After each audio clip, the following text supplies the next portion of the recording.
सुरू करा. आपल्या जिल्ह्याचे पालकमंत्री, भारतीय जनता पार्टीचे महाराष्ट्र प्रदेशाचे अध्यक्ष आणि राज्याचे माननीय महसूल मंत्री सन्माननीय चंद्रशेखरजी बावनकुळे साहेब यांचा आज आपल्या पालकमंत्री झाल्यानंतर जिल्ह्यातला दुसरा दौरा आहे. आणि त्यांनी ज्या पद्धतीने आपल्याला पहिल्या पत्रकार परिषदेमध्ये सांगितलं होतं की मी नित्य अमरावतीच्या संपर्कात राहील, त्यानुसार ते सातत्याने अमरावतीकडे त्यांची वाटचाल आणि सगळ्या विषयांकडे लक्ष आहे. आज भारतीय जनता पार्टीचे प्रदेशाध्यक्ष या नात्याने, राज्याचे महसूल मंत्री या नात्याने, आपल्या देशाचे लोकप्रिय प्रधानमंत्री सन्माननीय नरेंद्रभाई मोदीजी यांच्या नेतृत्वातील जो अर्थसंकल्प मांडण्यात गेला सरकारचा, त्या अर्थसंकल्पामुळे या देशामध्ये एक नवचित्र, नवा इतिहास उभा होईल असा तो अर्थसंकल्प आहे. त्या अर्थसंकल्पावर सुरुवातीला माननीय बावनकुळे साहेब आपल्या सगळ्यांच्या समोर भाष्य करतील आणि त्यानंतर मग तिथे आपले विविध विषय असतील त्याला देखील आपल्याला स्पर्श करता येईल. मी सन्माननीय बावनकुळे साहेबांना विनंती करतो, भाजपचे सर्व सन्माननीय पदाधिकारी, आमदार या ठिकाणी उपस्थित आहेत, मित्रपक्षाचेही आमदार या ठिकाणी उपस्थित आहेत. तुम्हाला सगळ्या पत्रकार बंधूंचं स्वागत आणि बावनकुळे साहेबांना विनंती करतो की त्यांनी आजच्या पत्रकार परिषदेला प्रारंभ करावा. माननीय देशाचे पंतप्रधान नरेंद्र मोदीजी आणि केंद्र सरकारच्या माध्यमातून 2025-26 या वित्तीय वर्षाकरता केंद्रीय बजेट मांडण्यात आलं. आमच्या केंद्रीय मंत्री निर्मला सीतारामनजी यांनी साधारणतः अत्यंत महत्त्वाचा फोकस मध्यमवर्गीयांना करातून सवलत, शहरी विकास, ग्रामविकास, मायनिंग, वित्तीय क्षेत्र असतील तर वित्तीय क्षेत्रामध्ये आणि विजेच्या क्षेत्रामध्ये 12 तास जे आपल्याकडे जे ऊन आहे, आपल्याकडे उन्हाळा आहे, आपल्याकडे दिवसभर ऊन असतं, या 12 तास असलेल्या उन्हाचा वापर करून सोलर प्रकल्पाच्या माध्यमातून या देशामध्ये मोठी वीज तयार करणे आणि अनेक नियामक व्यवस्था सुधारणा करणे, यामध्ये खास करून या विषयावर फोकस करून आणि जी वित्तीय तूट आहे 4.9%, हे वित्तीय तूट 4.4% पर्यंत आणण्याकरता ज्या पद्धतीचा योजनाबद्ध पद्धतीने हा बजेट मांडला, या बजेटमध्ये साधारण जर विचार केला, मी आपल्याला पूर्ण देणार आहे. खरं तर विकासाला गती देणारं, सर्वसमावेशक विकास प्रदान करणारं, आपल्याकडे सर्व विकसनशील अर्थव्यवस्थेमध्ये भारताची अर्थव्यवस्था ही जगातल्या पहिल्या 3 मध्ये येईल, या पद्धतीचं योजनाबद्ध पद्धतीने मांडणी पुढील 5 वर्षामध्ये आपल्या देशामध्ये बेरोजगाराला रोजगार निर्मिती क्षेत्र तयार करणे, दर्जेदार शिक्षण देणे, व्यापक आरोग्य सेवा देणे आणि याकरता प्रत्येक जिल्ह्यामध्ये, प्रत्येक विभागामध्ये मोठ्या प्रमाणावर हॉस्पिटलायझेशन करणे, मोठ्या प्रमाणावर त्या ठिकाणी एज्युकेशनच्या वेगवेगळ्या संस्था त्या ठिकाणी प्रपोज करणे आणि मध्यमवर्गीयाला बळ देणारं बजेट या ठिकाणी मांडण्यात आलं.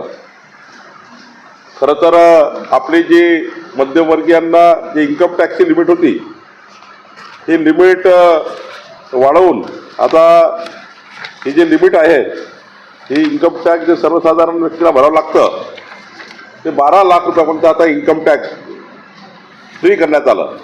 म्हणजे 12 लक्ष रुपये कमवणाऱ्या व्यक्तीला इन्कम टॅक्स भरण्याची गरज नाही आहे.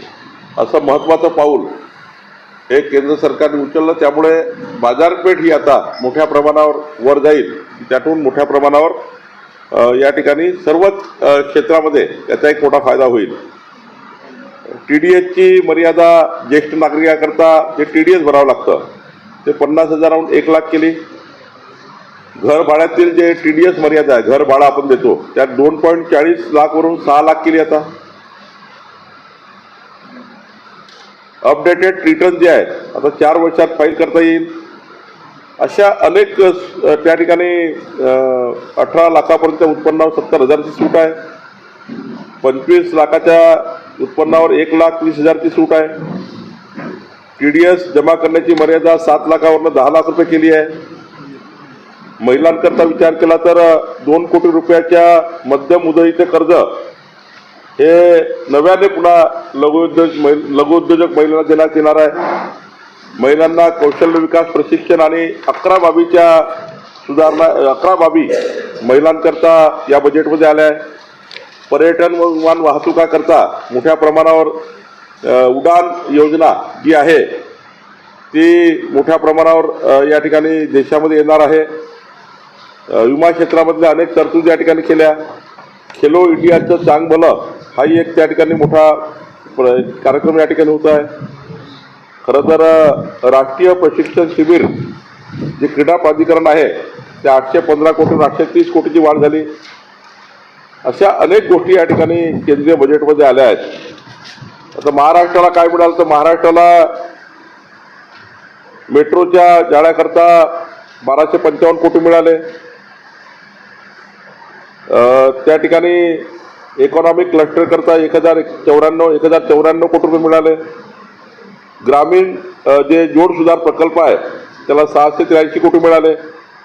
ॲग्री बिझनेस नेटवर्क करता 596 कोटी मिळाले. नद्याच्या सुधारणा करता 295 कोटी मिळाले. मुठा नदीच्या करता 229 कोटी मिळाले. आपल्या उपसा सिंचन योजना ज्या आहेत त्याकरता 186 कोटी रुपयाचं बजेट झालं.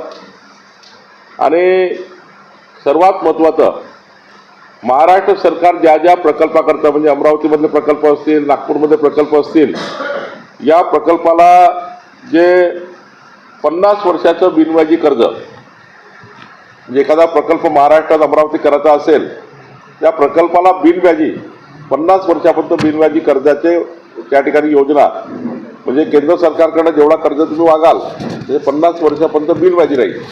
याकरताही मोठी आता आपापल्या जिल्ह्याला पुढाकार घ्यावा लागेल आणि प्रकल्प त्या ठिकाणी आणावा लागेल. कापसाचा करता त्या ठिकाणी 55,000 हेक्टरची जी लागवड होते त्या कापसावरही सुद्धा आता मोठ्या प्रमाणावर प्रक्रिया होणार आहे. केवळ कापसावर कापडच नाही तर मोठ्या प्रमाणावर त्या ठिकाणी संरक्षण डिफेन्स मिनिस्ट्रीमध्ये जे काही व्यवस्था लागतात, डिफेन्स मिनिस्ट्रीमध्ये काही गोष्टी ज्या बनवण्याकरता लागतात त्यात कापसाचा मोठा वापर होणार आहे. अमरावतीमध्ये सुद्धा आता आपण केंद्र सरकारकडनं जे प्रकल्प चालू आहे त्या राज्याकडनं प्रकल्प मी बघणार आहे, पण केंद्र सरकारकडनं ज्या महत्त्वाचे प्रकल्प सुरू होणार आहेत त्याकरताही मोठा अनाऊन्समेंट त्या ठिकाणी झालं. आणि त्याकरताही आता आपल्याला PM मित्रा पार्क जो आहे तो 12 देशामध्ये PM मित्रा पार्क होणार आहे. देशातले 12 त्यातले एक अमरावतीमध्ये हा प्रपोज आहे, त्याच्यात मोठा फायदा होणार आहे. अमरावतीमध्ये एअरपोर्टची आपली जे न्यू बिल्डिंग आहे ते उद्घाटनावरच आहे. अजून त्याला पुढे टाटा फ्लाईंग जी कंपनी येते आहे ती ट्रेनिंग कंपनी आहे. ती ट्रेनिंग कंपनी तर देशातली सर्वोत्कृष्ट अमरावतीमध्ये येते आहे. फ्लाईंग जो क्लब होतो आहे त्यातून मोठ्या प्रमाणावर पायलट निर्मिती करणे आणि सोबतच त्या ठिकाणी उद्याच्या काळात जे काही मानव संसाधन आहे एअरलाईनमध्ये ते संसाधन अमरावतीमध्ये मानव संसाधनाचं त्या ठिकाणी ट्रेनिंग होणे याकरताही मोठं काम होणार आहे. हे मोठी शाळा स्कूल येत आहे, देशातली मोठी स्कूल येणार आहे, त्याकरताही काम सुरू झालं आहे. मेळघाटला तुम्हाला माहिती आहे तो स्कायवॉकचा प्रकल्प आहे, तो जगातला देशातला सर्वोत्कृष्ट प्रकल्प करतोय, त्याकरता 1.5 वर्ष वेळ लागेल. त्याला आता केंद्र सरकार राज्य सरकारकडनं पैसा हा उपलब्ध या बजेटमध्ये झाला आहे. निम्न पिढी रिव्हरचाही प्रकल्प त्याला केंद्र सरकारचंही पाठबळ मिळत आहे, त्याकरता आपण पुढे जातो आहे. अशा आता अमरावतीमध्ये मी काही प्रकल्प डिझाईन करणार आहे, ते केंद्र सरकारकडनं त्यालाही तुम्ही जे काही मागणी कराल ते प्रकल्प आम्ही केंद्र सरकारच्या बजेटमध्ये प्रस्तावित करणार आहोत. आम्ही या ठिकाणी मागे DPCची बैठक घेतली. 650 कोटी रुपये DPCला मागितले आहे, कारण आता 475 कोटीच आहे, तर एकावेळी मोठी वाढ करता येत नाही. पण आत्ताच आमची बजेटची बैठक झाली. माननीय मुख्यमंत्री आणि अजितदादाशी बोलून 650 कोटी रुपये जनरल प्लान, 150 कोटीचा TSP प्लान, 100 कोटीचा किमान SCP प्लान, म्हणजे 850-900 कोटी टोटल या अमरावतीमध्ये छोटे छोटे आहे. आता महत्त्वाचे विषय असतात, जसं आता अमरावतीमधल्या शाळा मी बघितल्या की नागपूरमधल्या सर्व शाळा डिजिटलाइज झाल्या आहेत. म्हणजे सरकारी शाळेमध्ये ॲडमिशनचा रेट वाढला पाहिजे. ग्रामीण भागातल्या शाळा इतक्या चांगल्या केल्या पाहिजे की तिथे प्रायव्हेट शाळा सोडून जिल्हा परिषद शाळेमध्ये विद्यार्थ्यांचे ॲडमिशन झाले पाहिजे, कॉर्पोरेशनच्या शाळेमध्ये ॲडमिशन झाले पाहिजे. अशा शाळा आपल्याला DPCच्या माध्यमातून करता आल्या पाहिजे. उद्या अमरावती शहराचं CCTV सर्व्हिलन्स हे असं असलं पाहिजे की ॲडव्हान्स AI बेस असलं पाहिजे. म्हणजे आरोपीने काही कुठली घटना केली तर एक तो आरोपी अमरावतीच्या बाहेर निघण्यापूर्वीच अटक झाला पाहिजे, त्याची ओळख झाली पाहिजे किती मोठा गुन्हा केला तरी. याकरता अमरावती शहराला CCTV सर्व्हिलन्स आणि अमरावती जिल्ह्यातल्या जेवढ्या नगरपालिका आहेत त्या नगरपालिकेमध्ये सुद्धा CCTV सर्व्हिलन्स असे जे छोटे छोटे कामं आहेत. खूप सिमेंट रोड केले, खूप त्या ठिकाणी गल्ल्या गुल्ल्या सिमेंट रोड करताय, त्यापेक्षा हे जे महत्त्वाचे रोजच्या जीवनाशी संबंधित विषय आहेत, हेल्थ इश्यूज आहेत महत्त्वाचे, म्हणजे आज मेळघाटमधले हेल्थ इश्यू त्यावर जास्त पैसे खर्च झाले पाहिजे, एज्युकेशनवर पैसा खर्च झाला पाहिजे, त्या ठिकाणी मोठ्या प्रमाणावर पर्यटनावर पैसा खर्च झाला पाहिजे, अमरावती जिल्ह्याची एकंदरीत कॅपॅसिटी वाढली पाहिजे.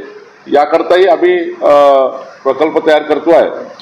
आणि माननीय देवेंद्र फडणवीसजी यांनी मला शब्द दिला आहे की अमरावती जिल्ह्याकरता जे जे काही बजेट जे जे विभाग मागतील, आज मी कॉर्पोरेशनची बैठक घेतो आहे, आज मी इरिगेशनची बैठक घेतो आहे, वॉटर सप्लायची बैठक घेतो आहे, आणि मी पुढच्या काळात प्रत्येक कार्यालयात जाऊन त्या कार्यालयात बसून त्या कार्यालयाच्या परिस्थिती काय आहे ती तपासणार आहे. एकत्र न बोलवता त्या त्या कार्यालयात मी प्रवास करणार आहे आणि त्यांच्याकडे एकंदरीत बजेटची काय परिस्थिती आहे, केंद्राकडनं काय बजेट पाहिजे, राज्याकडनं काय बजेट पाहिजे, कुठल्या योजना थांबलेल्या आहे, आमच्या सर्व लोकप्रतिनिधी सर्वपक्षीय लोकप्रतिनिधी बसून अमरावती जिल्ह्यातल्या जे ज्या काही मागण्या असतील त्या पूर्ण करण्याची जबाबदारी माझी आहे.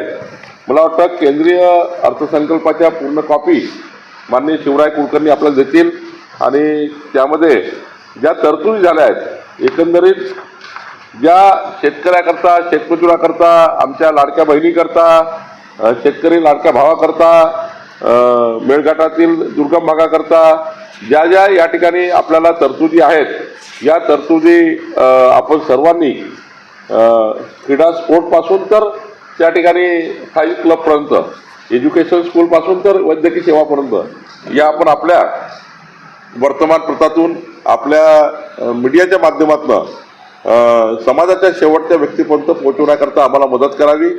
कारण ह्या जर योजना लोकांना माहीत झाल्या तर जे काही स्टार्टअप करणारे मुलं आहेत, स्टार्टअप करणारे लघुउद्योजक आहेत, त्यांना सुद्धा काय फॅसिलिटी आहे, मध्यमवर्गीयांना काय फॅसिलिटी आहे, या सर्व गोष्टी समाजापर्यंत गेल्या पाहिजे.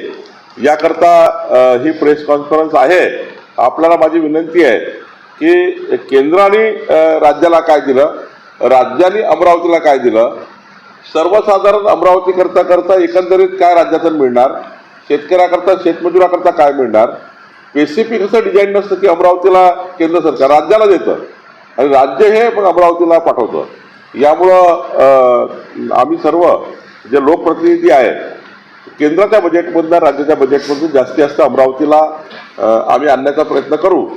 आपण सर्वांनी या आपल्या ज्या तरतुदी आहेत आणि जे जे केंद्र सरकारची माननीय मोदी सरकारची भूमिका आहे एकंदरीत विकासाची, त्याबद्दल आपण सर्वांनी हे आपल्या वर्तमानपत्रात देऊन काही लेखही लिहिता येईल, त्यावर चांगले लेखही लिहिले तर शिवराय वगैरे आपल्याला ह्या संपूर्णबद्दल माहिती येतील, डिटेल अमाऊंटची काय काय होणार आहे. तर मला वाटतं आपण सर्वांनी याच्याकरता प्रसिद्धी करता सर्वांनी कृपया आपल्याला विनंती आहे की आपण थोडा याच्यामध्ये समाजापर्यंत हा विषय न्यावा. शाळांचं म्हटलं, शाळा चांगल्या करण्यासाठी शाळा आरटी मध्ये ज्या विद्यार्थ्यांची ऍडमिशन होणार आहे त्या संस्थांचे 60 कोटी रुपये ठरलेले आहेत. त्यामुळे त्या संस्था आरटीच्या विद्यार्थ्यांना शाळेत प्रवेश देणार नाही असं त्यांनी म्हटलं. दुसरीकडे 2 वर्षापासून पैसे दिलेले नाही सरकारने. दुसरीकडे कंत्राटदारांनी 7 तारखेपासून काम बंद आंदोलनाचा इशारा दिला, त्यांचे 2 वर्षापासूनचे पैसे दिलेले नाही शासनाने. हां, ज्या लाडक्या बहिणींचा सर्वेक्षण अंगणवाडी सेविकांनी केला त्याचे सुद्धा पैसे दिलेले नाही शासनाने. तर हा जो आहे हे जिल्ह्यातला प्रश्न कधी सुटणार? एक मी घटना, आज केंद्रीय बजेट आहे. केंद्रीय बजेटच्या तरतुदी मी सांगितल्या आहे. आता मी सर्व कार्यालयात जातो आहे. आता मी समजा PWD चीफ इंजिनियरकडे जाणार, किती कॉन्ट्रॅक्टचे पैसे थकीत आहे, काय काम थांबलेले आहेत, त्याचा मी वेगळा तुम्हाला संध्याकाळी जाण्यापूर्वी अमरावती जिल्ह्याच्या एकंदरीत मी तुम्हाला एक नोट पाठवणार आहे संध्याकाळी जाण्यापूर्वी. म्हणजे उद्या जाणार आहे, मी मुक्कामी आहे. तर संध्याकाळ पण तुम्हाला नोट येईल की जलसंपादनामध्ये काय परिस्थिती आहे. जिल्हा परिषदचा मी आढावा घेणार आहे. जिल्हा परिषदच्या डिस्ट्रिक्टची काय स्थिती आहे. सार्वजनिक बांधकाम विभागात मी जाणार आहे. महानगरपालिकेच्याही पूर्ण त्या ठिकाणी जी हेडवाईज आराखडा घेणार आहे. आणि तुम्ही सांगितल्याप्रमाणे जे आता मला सांगितलं की लाडक्या बहिणीचे आशांचे पैसे राहिले आहेत, काही 3-4 विषय सांगितले आहेत, तेही एकंदरीत मी याचा विचार करीन.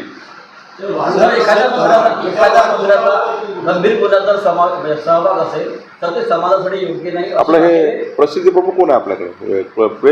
प्रेसचे हेड कोण आहेत? आपल्या अध्यक्ष, मान्य अध्यक्ष कोण आहे? आले सर. कोणती रे? कोणता जिल्हा? हा, शिवराय कुठं आहे? हे 5-6 नोट द्यायचे सर्वांना. ही नोट द्या, ही महत्वाची नोट आहे. एखाद्या गंभीर गुन्ह्यात महिलांचा समावेश असेल तर ते समाजासाठी योग्य नाही असे ताशेरे न्यायालयाने बोलले. माणिकराव कोकाटे यांच्या बाबतीत सरकार त्यांचा राजीनामा कधी करून देणार आहे? असं आहे की कुणाला आमदार पदावून काढणे किंवा मंत्री पदावून काढणे याकरता जी प्रोसेस आहे, आता जी काही आपल्याला कोर्टाने सजा सुनावली आहे त्यावर तातडीनं वरच्या कोर्टात जायचं आहे. एक कोर्टाने सुनावून दिल्यानंतर वरच्या कोर्टात जाता येतं, वरच्या कोर्टात जाता येतं. आपल्याकडे सर्वांना उभा आहे, तुम्हाला म्हणा. तर माणिकराव कोकाटे आता आपापल्या जे काही त्यांना निर्णय आला आहे माणिकराव कोकाटेबद्दल, त्यावर ते पुढच्या कोर्टात जातील. सरकार तुम्ही असं समजा असं की गंभीर गुन्ह्यावर राजीनामा घेतला पाहिजे वगैरे वगैरे. यावर एक प्रोसेस आहे, त्या प्रोसेसमधून जावं लागतं. राहुल गांधीने जो नियम काढला आहे तो माणिकराव कोकाटे लागला 2 वर्षाची शिक्षा झाली, त्यांना अपवाद करण्यात आला. नाही, मला असं वाटतं की त्याच्यामध्ये त्यांना बेल भेटली का, त्यांना जमानत भेटली काय, साऱ्या गोष्टी एक नियमानुसार आहे. तर बेल भेटली असेल तर काय, जमानत झाली असेल तर काय, या सर्व गोष्टीचा एक विधिमंडळाचे नियम आहेत. आपल्या संविधानामध्ये नियम आहे. तर संविधानानुसार कोणीच सुटू शकत नाही. संविधानाच्या नियमात जे जे बसेल ते सारं सरकारला कारवाई करावीच लागते. जिल्हा परिषद में मुंबईचा कोस्टल रोड जो आहे तो उखडलेला आहे. आज पीएमने त्याबद्दल निर्देशन दिले आणि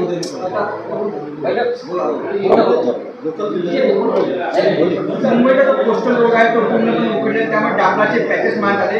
आज सकाळी पीएमओ कार्यालयातून त्याचे पूर्ण काय असं तुम्ही सांगाल की आता राज्यामध्ये अशा प्रकारे वस्तू नाही, आता तुम्ही जे सांगताय ते मुंबईचं सांगताय. आता मुंबईमध्ये कोस्टल रोडबद्दल काय काय टेक्निकल अडचणी आहे, त्या ठिकाणी काय दखल घेतली आहे, जरा मला त्याचं आता प्रश्न उत्तर आता देता येणार नाही. तुम्ही मला आता जे आलं असेल त्यातून काय अधिकाऱ्यांनी किंवा तिथले काय टेक्निकल परिस्थिती, समुद्राजवळ असल्यामुळं काय तिथे टेक्निकल बांधकाम काही चुकलं आहे का किंवा काय, तर अभ्यास करावा लागेल.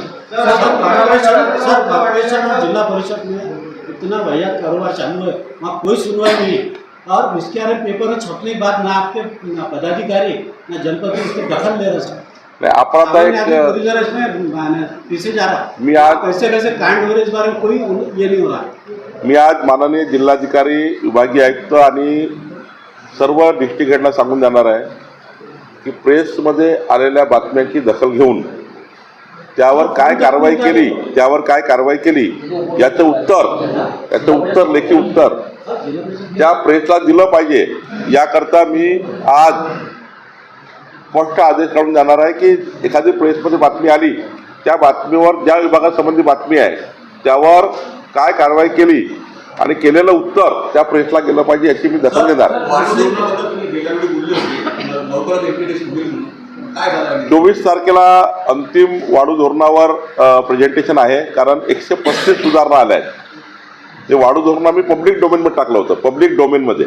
आता 135 त्यावर वेगवेगळे आक्षेप आले आहेत की हे केलं पाहिजे, हे केलं पाहिजे, हे केलं पाहिजे. चांगलं आहे, जनतेमध्ये प्रश्न केला, जनतेने सुचवलं, त्यातनं आता अंतिम वाढू धोरण आपल्याला येणाऱ्या 24 तारखेला प्रेझेंटेशन होईल आणि पुढच्या 7 दिवसामध्ये राज्यामध्ये चांगलं वाढू धोरण येईल, ज्यातनं वाळू माफिया हे तर पुढचे एका दिवशी संपणार नाही, पण पुढच्या 2 वर्षामध्ये डिमांड बेस सप्लाय आम्ही पूर्ण करू. जेवढी अमरावतीला डिमांड आहे तेवढा सप्लाय जर झाला तर आपल्याला पुढच्या काळामध्ये वाळू माफियागिरी आणि सर्वात महत्त्वाचं आम्ही जे वारंवार सांगतो आहे की जे सरकारी बांधकामं आहे आणि प्रायव्हेट बांधकाम आहे याला जे कॉन्क्रीट लागणार आहे त्या कॉन्क्रीटसाठी वाळूची गरज पडणार नाही.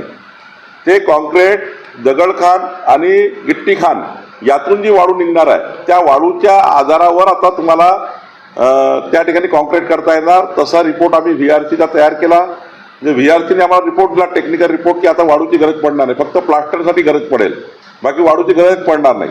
आता आम्हाला मोठ्या प्रमाणावर क्रश शार्टचे क्रेशर 50 क्रेशर नवीन युवकांना या ठिकाणी दिले पाहिजे. त्याच्याकरता जमिनी उपलब्ध करू, महसूल खात्याकडनं त्याला इंडस्ट्रीचा दर्जा देऊ आणि 1.5 कोटीची मशीन येतं वाळू तयार करण्याची.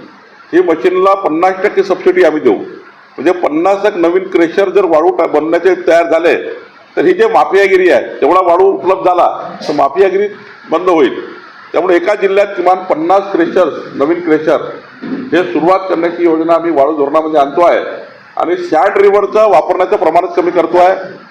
गावातली रेती गावात वापरण्याकरता परवानगी देणार आहे आम्ही, घरकुलाकरता 0 रॉयल्टी देणार आहे. आणि यानंतर जेवढे नाले आहेत, नाले संपूर्ण खोदकाम करून त्याची जी काही वाळू मिश्रित रेती निघेल ती पांदन रस्त्याकरता वापरण्याची योजना आम्ही करतो आहे. नागपूरला जसे आता आम्ही 8,000 पांदन हाती घेतले आहे, अमरावती जिल्ह्यातसुद्धा शेतकऱ्याच्या पांदन बांधताना नाले सरळीकरण करणे, नाली खोदकाम करणे, सोबत पांदन रस्त्याचे बांधकाम करणे. त्यामुळं तिथे सुद्धा तुम्हाला मोठ्या प्रमाणावर दिसेल. वाळू हा विषय पुढच्या 2 वर्षामध्ये म्हणजे अशी स्थिती आम्ही आणू की वाळूसाठी लोक घरी गेले तरी लोक म्हणतील की गरज नाही आम्हाला वाळूची. इतके चांगले परिस्थिती वाळूची तयार होईल. एसटी महामंडळाने ज्या विविध सोयी सवलती दिल्या त्यामुळे एसटी तोट्यात चालली असं सकळा यांनी म्हटलेलं आहे.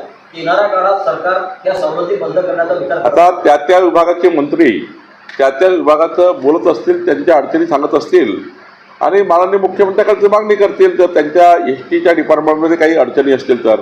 आता एसटी डिपार्टमेंटचं उत्तर मी देणं प्रताप सरनाईकने दिलं आहे, त्यामुळे मी त्यावर बोलणं काही योग्य नाही.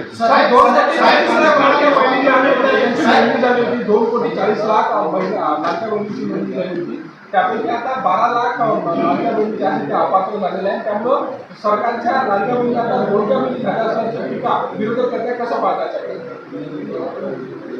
माननीय प्रधानमंत्री मोदीजींनी एक आव्हान केलं होतं, ज्याला सबसिडीची गरज नाही त्यांनी सबसिडी सोडून द्या. गॅसवर लाखो लोकांनी सबसिडी सोडून दिल्या होत्या. योजनेच्या व्याख्यात बसत नसणाऱ्या लोकांनी जर एखादी सबसिडी घेतली असेल, तुम्हाला गरज नाही आणि तुम्ही सबसिडी घेतली किंवा एखादी योजना घेतली आणि व्याख्यात नसेल, जी योजनेची व्याख्या आहे, त्यावेळेस तुम्ही योजनेत घेऊन टाकलं तर आम्ही 2 गोष्टी स्पष्ट केल्या आहे. कोणाची रिकव्हरी करणार नाही, नंबर 1.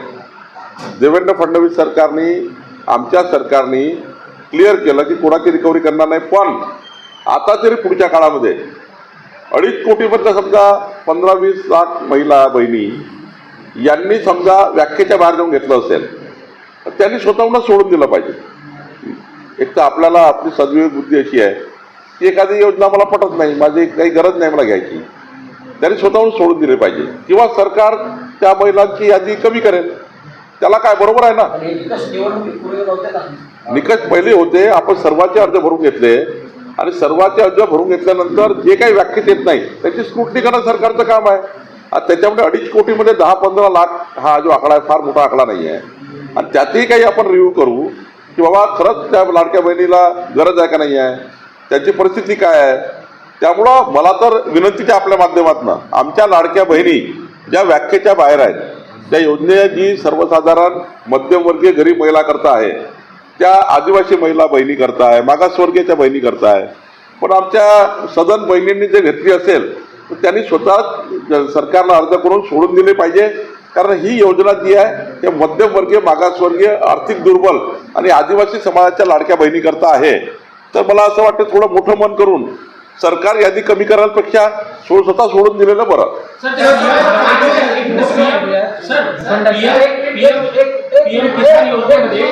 पीएम किसान योजनेमध्ये असे 2,000 रुपये आले होते, ते तर सक्तीने वसूल केले सरकारने. मग त्याच्यात आमच्या लाडक्या बहिणीकडनं कोणतेही पैसे वसूल करणार नाही असा निर्णय माननीय देवेंद्र फडणवीसजींनी घेतलेला आहे आणि मला वाटतं हा निर्णय योग्य आहे. महाराष्ट्र सरकारमध्ये मुख्यमंत्री देवेंद्र फडणवीस आणि उपमुख्यमंत्री एकनाथ शिंदे यांच्यापेक्षा सर्वश्रेष्ठ कोण असा प्रश्न पडलेला आहे. कारण पंढरपूरमध्ये विठ्ठल मंदिर दर्शन मंडप स्कायवॉकची जी निविदा आहे ती सार्वजनिक बांधकाम विभागाने रद्द केली. कोणाच्या सांगण्यावरून ती रद्द झाली असा प्रश्न पडला. बघा, तुमचं काहीतरी कन्फ्युजन होत आहे. जेव्हा एकनाथ शिंदेजी मुख्यमंत्री होते तेव्हा एकनाथ शिंदे सरकार होतं. आम्ही सर्व लोक देवेंद्रजी वगैरे ज्या पद्धतीने एकनाथ शिंदे साहेब ड्राईव्ह करतील त्या पद्धतीने सरकार चालायचं. कारण राज्याचे प्रमुख मुख्यमंत्री असतात, राज्य हे मुख्यमंत्री चालवतात. आम्ही सर्व मंत्री हे आम्ही डेलिगेट आहोत, आम्हाला पॉवर दिले आहे. मी महसूल बघायचं, एकनाथजी नगर विकास उपमुख्यमंत्री पद, पण राज्य कुणाच्या नावाने चालतं तर हे मुख्यमंत्र्यांच्या नावाने चालतं. एकनाथजी मुख्यमंत्री असताना एकनाथजी शिंदे सरकार होतं, त्या सरकारमध्ये आम्ही सर्व काम केलं आहे. आता देवेंद्र फडणवीस सरकार आहे, त्यामुळं आम्हालाही समजतं, एकनाथजीलाही समजतं, आम्हालाही समजतं आहे. दुपडे हे बाहेरचे लोक दाखवतात आहे, आम्ही सर्व एक आहोत. एकनाथजी, देवेंद्रजी, अजितदादाचं सरकार एकत्र सरकार आहे आणि काहीतरी तुम्ही संभ्रम तयार व्हावा याकरता विरोधी पक्ष या ठिकाणी काही ना काही कृत्या काढताय. पण एकनाथजी अत्यंत प्रगल्भ नेते आहेत, अजितदादा प्रगल्भ आहेत. आम्ही सर्व मिळून या महाराष्ट्राला जे वचन दिलं आहे 14 कोटी जनतेला निवडणुकीमध्ये, त्या वचनपूर्ती करता आम्ही काम करतो आहे. कुठलाही आमच्या मनामध्ये कुठलाही किंतु परंतु जंतू नाही आहे. आपण सर्वांनी याबद्दल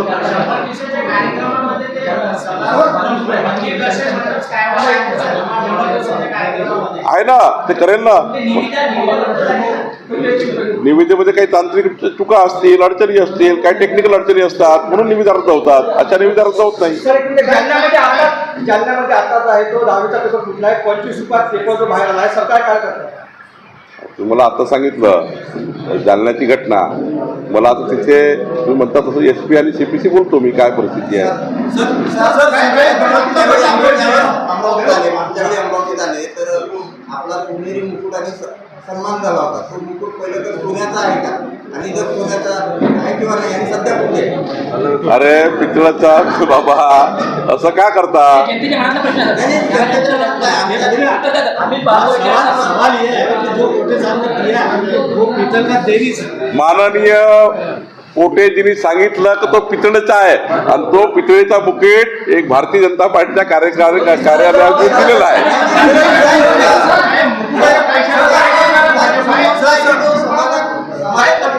त्याला मी सांगितलं ना, तो पार्टी कार्यालयामध्ये जसा तसा ठेवलेला आहे. तुम्ही असेल तर पाहू शकता जाऊन. उलट प्रतिक्रिया नंतर आता दुपारच्या जेवणात महाराष्ट्र शाळांमध्ये अंडी देण्याचा निर्णय सरकारने घेतलेला आहे. मला तो निर्णय बघावा लागला होता.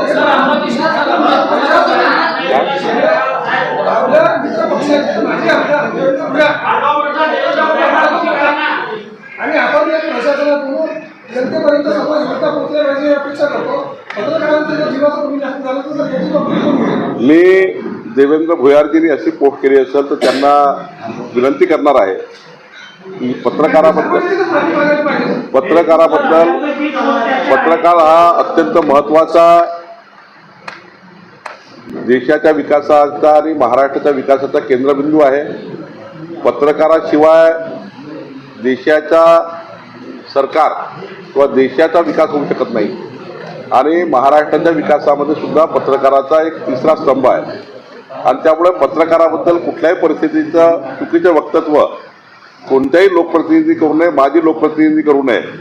पत्रकाराचा सन्मान ठेवणे, पत्रकारांच्या भावना ऐकणे, पत्रकारांकडनं फीडबॅक घेणे आणि त्यावर जनतेच्या समस्या सोडवणे.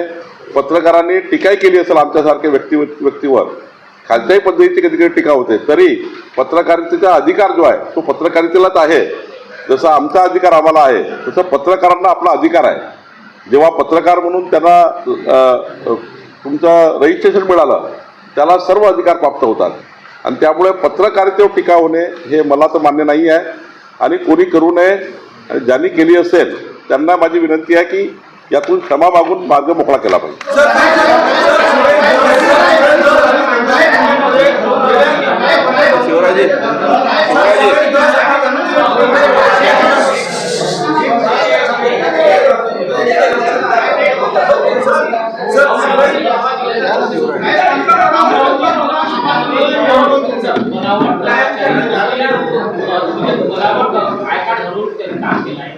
महानगरपालिकेतनं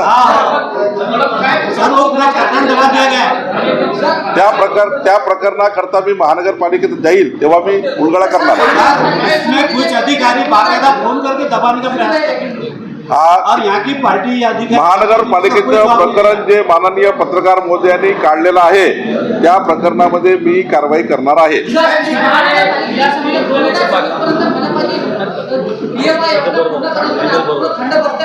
मी आज आढावा घेणार आहे. महानगरपालिकेत चाललो आहे मी. आणि त्यापैकी आता महानगरपालिकेचे जे त्याच्यापैकी जे विमान आहे जे लाभार्थी आहेत त्यांना 9 रुपये असले त्यांना जप्तीची डायरेक्ट झालेली आहे. तुमच्याकडे काही अधिकची माहिती असेल तर मला द्या. आज मी महानगरपालिकेत 2 तास आहे. 2 तास मी महानगरपालिकेत आहे. तुमच्याकडे अधिकची माहिती मला द्या.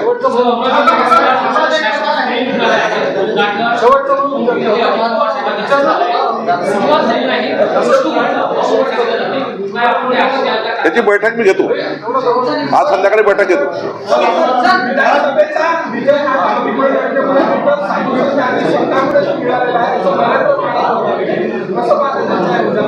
ऐसा आहे या महाराष्ट्रात जसं सर्वसाधारण जनतेने महायुतीला मतदान केलं, आमच्या लाडक्या बहिणींनी केलं, आमच्या शेतकरी भावांनी केलं, तसं हाही एक समाज होता आमचा संत समाज, ज्यांनी सामाजिक सौख्य राखून समाजामध्ये जे जातीवादाचं बीज पेरलं गेलं, समाजामध्ये दुपडी तयार करण्याचं काम केलं काही लोकांनी.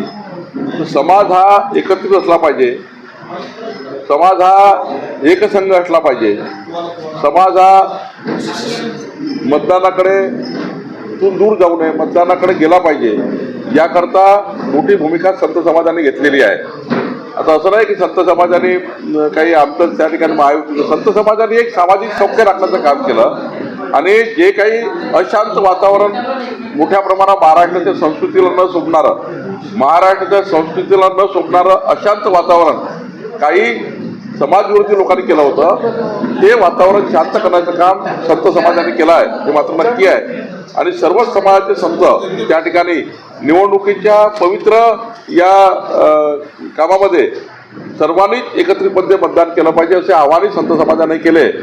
याचा अर्थ असा नाही की संत समाजाने त्याचं संत समाजाने तर हिंदू संस्कृती, विरासत आणि आपले संस्कार टिकले पाहिजे आणि महाराष्ट्राची अशांत वातावरण राहू नये, समाजामध्ये दुपडी होऊ नये याकरता मोठं कार्य केलं आहे. सर तपोन, साईनगर आणि एमआयडीसी यामध्ये 3 पोलीस स्टेशनचा प्रस्ताव सुद्धा मंजूर झालेला आहे. त्याचा निधी सुद्धा जागा अधिग्रहण सुद्धा अधिवेशन काळामध्ये अमरावती शहराच्या आणि ग्रामीणच्या पोलीस स्टेशनचं पुनर्विलोकन करणं, रिस्ट्रक्चरिंग करण्याची योजना अधिवेशन काळात मंजूर होईल आणि पुढच्या काळात मी ग्रामीण SP बोललो, 15 किलोमीटर अंतर असेल असं रिस्ट्रक्चरिंग करा पोलीस स्टेशनचं.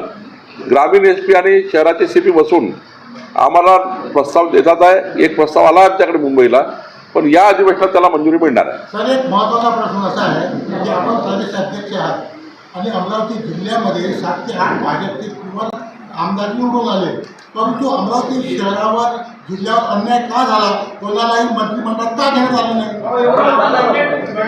तुमचा निरोप मी माननीय मुख्यमंत्री महोदयाला देतो. माननीय तुमचा निरोप आज रात्री माननीय मुख्यमंत्री महोदयाला देईल. अमरावती जिल्ह्यात अन्याय झालेला आहे ना. मी निरोप काढतो तुमचा.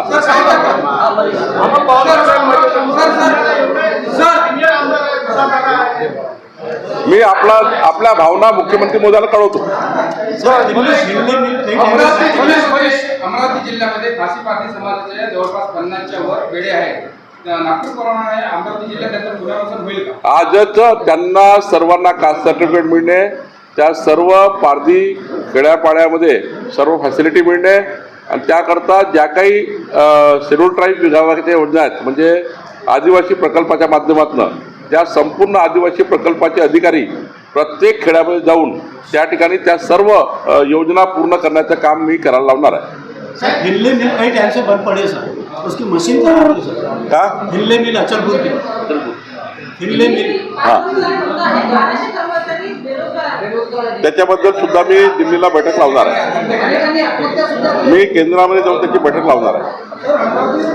शहरामध्ये जिल्हा सामान्य रुग्णालय आहे.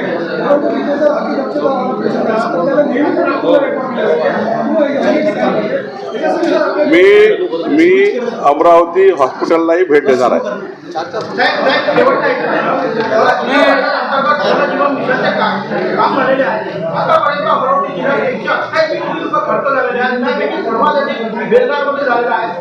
पंतप्रधान मोदी साहेबांचं स्वप्न होतं का सर्वांना शुद्ध पाणी भेटलं पाहिजे. 128 कोटी खर्च झाला. बेलघाटला एक फूल पाणी येत नाही. 128 कोटी खर्च झाला. तरी पण म्हणजे पूर्ण योजना याची पातळी आहे. सर्व ठेकेदार जे आहेत ते अधिकाऱ्यांना मिळून थोडं मिलबाटच्या खाली. जिल्हा परिषदमध्ये आज अमृत योजनेचा आढावा आहे. त्याच्याकडे जातो आहे जिल्हा परिषदला. आणि तुमच्याकडे जे काही प्रश्न असतील माझी विनंती आहे अमरावतीचे सर्व पत्रकार महोदयाला आहे. माझा तुमच्याकडे जे काही तुम्हाला अति महत्त्वाचे प्रश्न वाटतात ते माझ्या 90 49 40 40 40 या व्हॉट्सअपवर तुम्ही पाठवा. तुम्ही दखल घेतलेल्या कामाची आम्ही दखल घेऊ. 90 49 40 40 40 या नंबरवर पाठवा. म्हणजे तुम्ही जे काही दखल घेतली आहे त्यावर मी काम करेन. आभार मानू.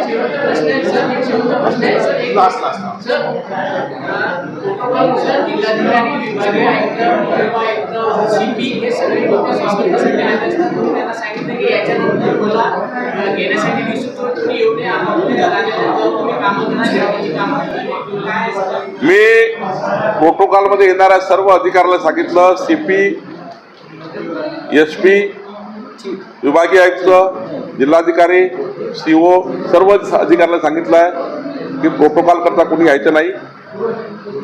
तुम्ही आपापल्या कार्यालयात बसून कामं करा.